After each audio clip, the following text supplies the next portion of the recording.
Welcome to Evo Biz Devo with Isis Latham, your host, your hub for personal and professional growth since 2018. At Evo Biz Devo, we bring together entrepreneurs, business leaders, and change makers to spark ideas, share knowledge, and grow together. Stick with us as we explore fresh ways to expand networks, build resources, and create lasting impact. Let's get started. Latham, your host, and it's my pleasure today to get to introduce you to really one of my favorite people in business. I've come to enjoy her so much in every conversation that we have, and today is my chance to get to share her with the world of evolution business development. So, Valerie Bowden. When I think about Valerie, I want to ask the question, what is the key to leveling up your business? Well, it isn't working harder, it's working smarter. And Valerie Bowden has spent years helping businesses across industries rise above the competition by taking one powerful strategic action: choose Africa. As the founder of CRDLE, she's on a mission to show why Africa is not just an option for outsourcing, but the best kept secret in the global talent economy. Before launching CRDLE, Valerie backpacked solo across Africa and called Ethiopia home for 8 years. She brings that same spirit of connection and purpose into her work today, helping entrepreneurs delegate with confidence, build strong remote teams, and reclaim their time for what matters most. She now lives in Pittsburgh with her husband and 2 kids, but her heart and her work remain firmly rooted in bridging connections and continents while shifting narratives. Please help me welcome the incredible Valerie Bowden. Thank you, Valerie. Thank you so much. That's like the nicest intro I've ever received. I really appreciate it. Well, it helps when I just like you so much and want to, shout out about everything that you're doing. So here I've got a couple of questions for you that I want to ask today, but I also want to give you an opportunity to share from your heart whatever you're feeling called to say. And one of the questions that I was thinking about is, you've worked with businesses across so many industries. What are the biggest mindset shifts that leaders need to make when they start considering African talent for roles traditionally outsourced elsewhere? That's a great question. They have to shift their entire perspective of Africa. I grew up in the Midwest. I'm from Indiana. And so what I grew up hearing about the continent is very different than what I realized it was when I was actually living and working on the continent. And so before you can even start thinking about hiring from somewhere else than India and the Philippines, and you start looking at African countries, you have to realize that it's not the old narrative of poverty and charities and everything we grew up. It's a huge continent. Every country is really different, very skilled and educated professionals who are really excited to plug into the global talent economy. I am going to share right now, because there's no better time, that I have had the opportunity to work with your talent. Your process is incredible. I had a number of interviews all set up with for me with incredible talent. The hardest decision was choosing which one. I found myself thinking, well, I could work with any of these women. They're all articulate. They're all well-spoken in the English language. They each bring something exceptional to the table. And in the end, I ended up going with my gut and choosing the person who I thought was going to challenge me a little bit. And it was interesting to make that decision. What do you find are some of the key elements that people have to bring into the conversation to be able to make that choice? They've already decided that a VA is for them. They've already decided that they're ready to start outsourcing. But how do they decide on the right talent for them? That's a great question because it is hard when you meet so many candidates on an interview and you kind of like all of them. It's a balance, I think, between personality and skill. So you don't want to hire just a personality hire, but especially if it's a VA, you want to really like them. And if it's a sales rep, you also really want to like them because they're going to be, representing your brand to potential prospects. The other thing is the skill and the experience. I know particularly like at CRDLE, what we do is we always say we're your second stop. It's nobody's first job being a virtual assistant with us or a sales rep. And so we hire people who are more experienced. And I think most clients don't want to train someone to learn the job. They want to train someone that already knows how to do it. And you're just training on your particular industry. That was exactly what happened when I Mhm. had that conversation and then hired her. I realized that I wanted somebody to challenge me because I wanted somebody to help me grow. But in the Mhm. process of actually working with Elle, I realized that she had incredible knowledge and skills to bring to the table.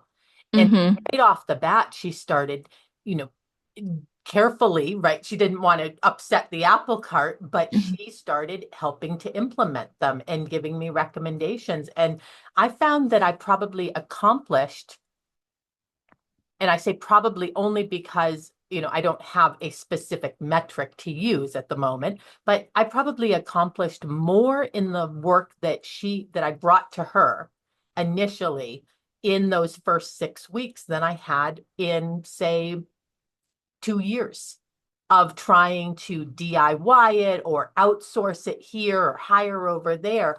And she became a really integral part of my team very quickly, even to the That point where I started wanting to do meetings with, including her, with all of the rest of the Mhm. team.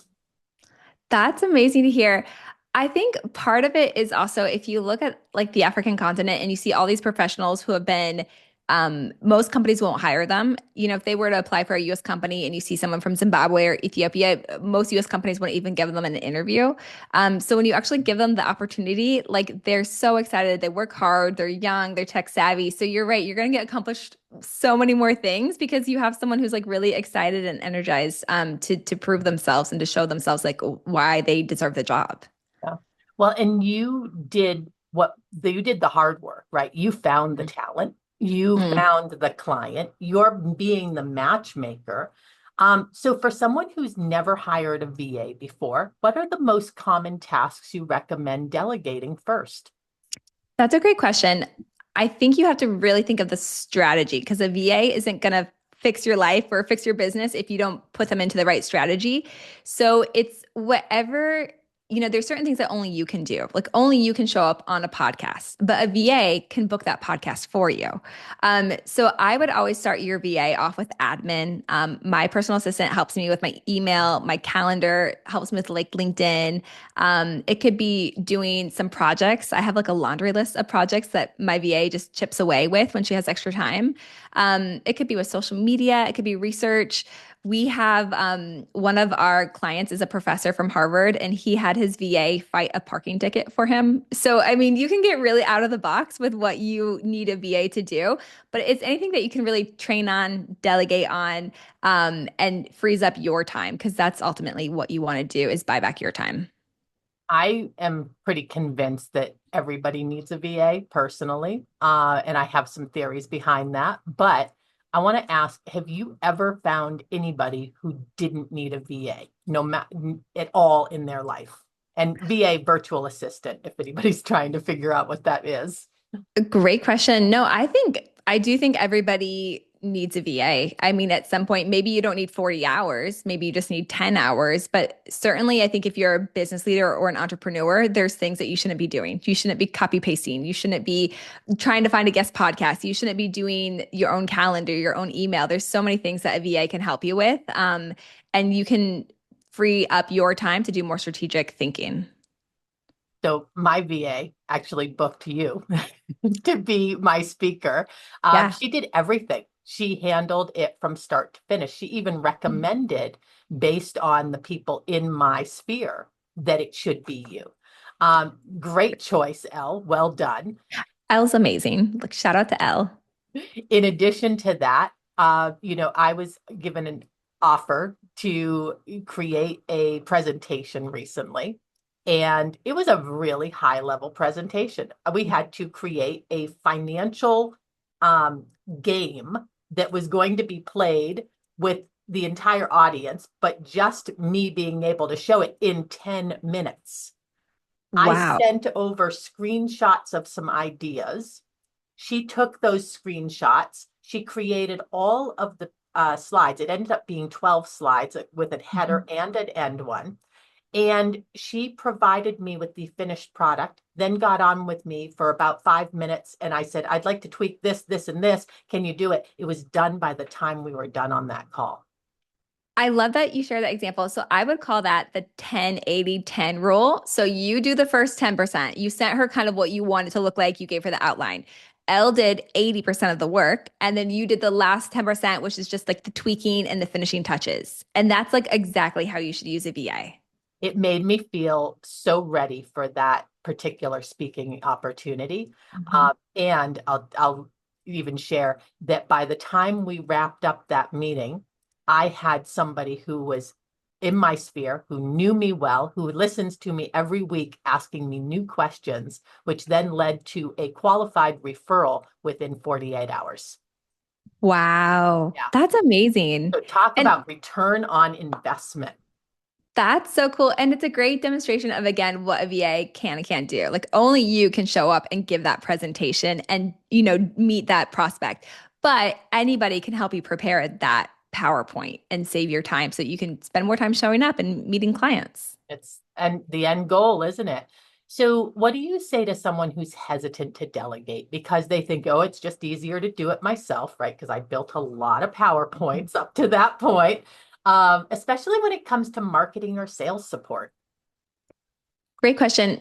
You can't do it all. Like there's no one person who can do business, marketing, operations, finance. Like there are certain things that you're better at and that energize you.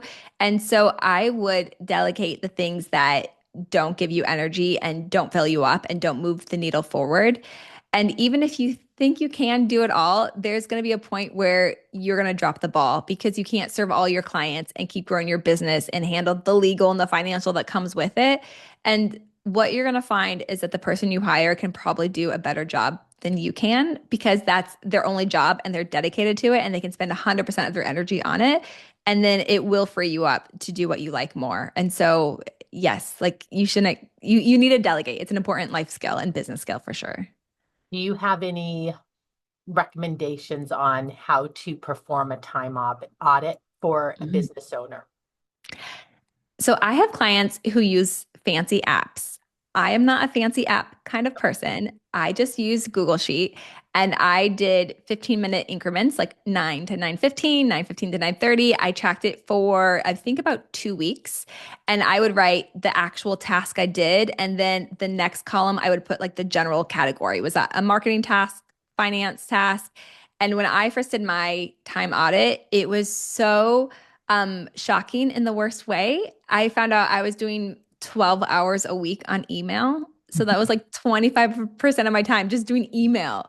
And then what I did next is I looked at my time audit. I realized where I was spending my time, which was very different than where I thought I was spending my time. And then I looked at my ideal week and what that would look like. And I realized that there is no way I could do my ideal week of what I would want to spend my time doing and what I should be doing my time with while still doing the things that I know that I'm currently doing. And so I did go through and some tasks I eliminated, some I automated, and then a lot I delegated to my assistant that I hired.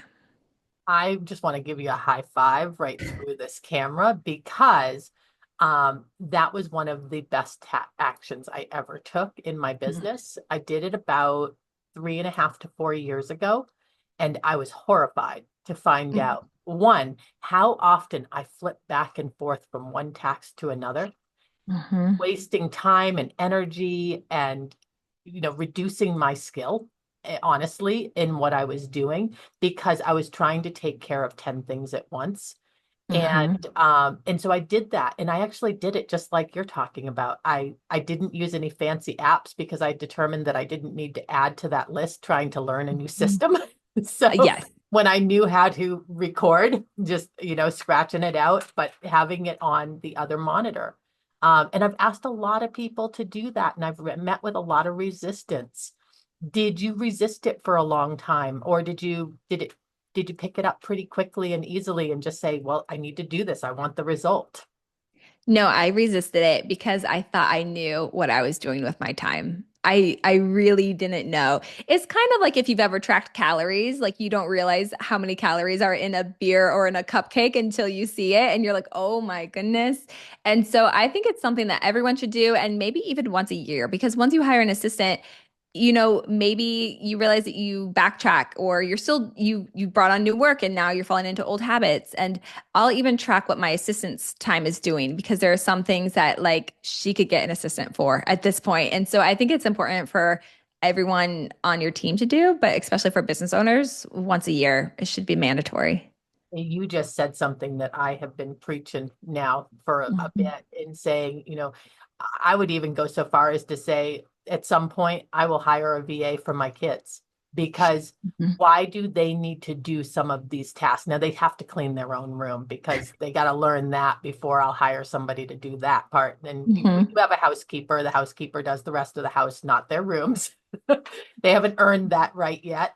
But to be able to have somebody to help them as they're matriculating through high school and into college, to be Mhm. able to do some of these tasks that they don't need to be doing. And and I think you're right for each and every one of us to go back and audit again, just like we might with, okay, how is my diet? Is it really getting me the results I want? How are my exercise routines? Are they getting me the results that I want? Um, so I guess the goal is to free up time to live a better and higher quality life. So tell us a little bit about what it's like to be Valerie Bowden, the wife, the mom, right? We know you now as a business owner and how incredible you are, but what's the rest of the story? Well, I have a 2-year-old and an almost 5-year-old, and we are in that, young children phase. So we are definitely busy. And my husband is Ethiopian. So this is his first time living in the US. We've been back in Pittsburgh for 3 years, before that, Ethiopia. So I think it's a really sweet time. And I have to remind myself when we get busy, like, I'm gonna look back and really miss these days. And so we are, when I'm not working, I'm just with my kids, to be honest. There's nothing super exciting, but I'm enjoying being a mom and a mompreneur for sure. Yeah, just to be able to curl up with a book. And I'll tell you, the memories you're creating, Mm. they're incredible. And right now you're in the thick of it in those moments, but 6, 7, 8 years from now, you're going to look back and you're going to go, oh yeah, those were the illustrations in that book. That was the story. I Mhm. still have, Dark and Stormy Night comes up all the time in my life because that was one of the kids' favorite books that we love to read together. That's so fun. I think what I like about what I'm doing is being able to hire a VA because it also lets me spend more time with my kids. And so I am able to take a couple hours off earlier than I was before I had a VA. And we've had some clients who said, like, I took a vacation with my daughter after she graduated high school to Europe, and I could do that because I had a VA monitoring my inbox. And so again, even if you think you don't need a VA, like if you have kids or other obligations that you want to spend more time with, like a VA will help you do that. Yeah. What are you reading? What are you watching? Anything that we might be able to glean from you and shorten our path to getting some of the results we're looking for? At the beginning of this year, I did something different. Instead of reading as many books as I normally do, I hired experts, and I went a little overboard. So obviously, I hired you, which has been fantastic. But I also hired a nutrition coach, a Yeah. business coach, and I love therapy, so I'm always in and out of it every few years. And I didn't realize I had hired kind of four coaches to work with all at the same time within January and February. But it has been so helpful because sometimes you read books and it's great advice, but it's not really fine tuned towards you. Like what I've learned from you is significantly different than if I just read a finance book. And same thing with like the nutrition coach. It's so customized towards me. And so I think the biggest thing to glean is like if you're not getting results, sometimes it's best just to hire the expert and to work with them, and it really does pay off. Yeah. Oh, that is excellent advice. I love reading great books, watching movies, listening to podcasts, but I agree. I want to have somebody that I can go back with and have that conversation. And Mm-hmm. I think one of the great benefits of a wonderful coach or mentor relationship is that you don't have to spend all that time trying to explain the why and the how. You Hmm. just simply start to talk and they just, it's like meeting somebody in that peer space instantly. And, the old friend that you had that you don't see each other for 12 years and you pick up right where you left off and all of a sudden you're off and running. I do Yep. think that's what a great coach does for us. And they challenge us, of course, to expand even more.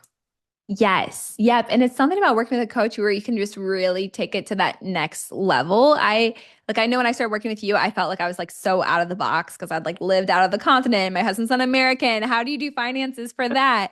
And so a book isn't going to be so specific for that, but a coach can really help you and understand more of that detail behind your life. Yeah. Well, and each one of us is an individual. And I Mm. think, as we're wrapping up, we'll bring it again back to Cradle and what you provide.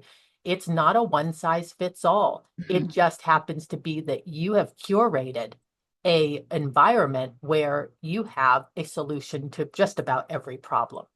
And if there's not a solution to, or if you don't have the solution, I'm pretty sure that there isn't a solution in that environment available just because you've created such a diverse talent pool.